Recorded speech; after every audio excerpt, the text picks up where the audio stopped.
یو پیغمبر رب العالمین نه تپوس کوي ما ته دا تله وخیا الله ورته تله وښودله یا الله دا تله به په څه ډکیږي رب العالمین ورته وی سبحان الله وبحمده سبحان الله العظیم دا به په دې ډکیږي بس دا کلمې ډېرې وزنداري دي په دې به دا تله ډېره درنیږي یو صحابي روایت نقل کوي وی نبی کریم صلی الله علیه وسلم نه تپوس شو چې د الله حبیبه کم کلام الله ته خوښ دی کم کلام کم ذکر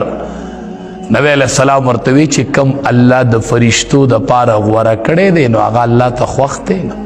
وی کم الله د فرشتو د پاره غوره کړی دی وی سبحان الله وبحمده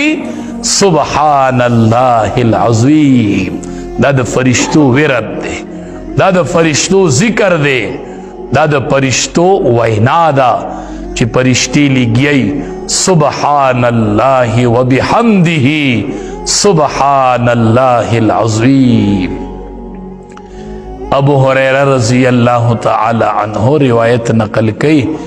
وی نبی کریم صلی اللہ علیہ وسلم فرمائل ترمذی شریف کی روایت موجود دی نبی علیہ السلام فرمائل سوک چه پہر ورسل پیری دا کلمات وائی سبحان اللہ وبحمده سبحان اللہ العظیم سوک چه سل پیری دا وائی وی دا ټول گناہون بماف شی وَإِن كَانَتْ مِثْلَ زَبَدِ الْبَحْرِ اگر که دا گناہونا د سمندر د زګمر ډیر وی الله به معاف کی چې کم سړی دا کلمه د ورځې سل پیری وای چې سبحان الله وبحمده سبحان الله العظیم روایاتو کې راځي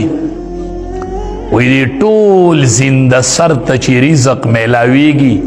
نو دا د دې کلمې په برکت میلاویږي چې سحر شي دا ټول زنده سر وی سبحان الله وبحمده سبحان الله العظیم تب وای چې ما خو وانه اوریده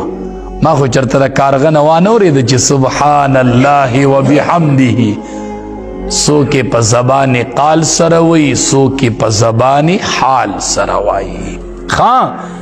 دا بعضو سیزونو حالت په دی باندې لګیا دی وی سبحان الله وبحمده سبحان الله العظیم الله د دې په برکت د ټولي دنیا زنده سرو ته الله رزق ورکوي ځکه دا د الله تعریف دی دا د الله مدح ده او دا د الله ثنا ده او حدیث کې مرازي ګورئ دیکھ سبحان اللہ دا اللہ پاکیم دا اللہ حمدم دے دا اللہ تعظیمم دے او پا دی کلمہ باندی بخاری شریفم ختم شوے دے دا قرآن نپس دویم مرتبہ دا بخاری شریف تا او بخاری شریف چی دے اگا پا دی کلماتو ختم شوے اخیر حدیث دا بخاری شریف چی دے نو اگی کی دا کلمات راوڑے دے چې سبحان الله وبحمده سبحان الله العظیم نو پدی بتل د میزان ډکیږي پدی بتل د میزان درنیږي ځکه نبی علیہ السلام وی ثقیلتان فی المیزان په جب سپکی دی خو ډېرې وزنداري دي په تل د میزان کې د دې ویره ډېر کو چې تله د میزان خو الله درنه کې د دومره غټه تله دا چې ډکیږي د دې دپاره اعمال پکار دي نو چې کوشش کو کم از کم د ورځې سل پیرې سبحان الله وبحمده چې سحر ټیم شي سړی سحر مونځ کې او د ورځې د اولی او دی لګیا شي سبحان الله وبحمده سبحان الله العظیم د خپل رب صفت شروع کی د الله تعریف شروع کی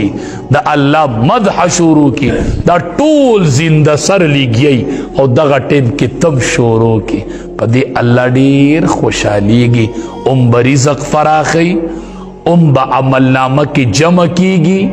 عمل نامه کی بمرورو جمع کیگی، او بل اللہ بم تلد نیکو درنی پدی کلماتو سرا رب العالمین دی دا عمل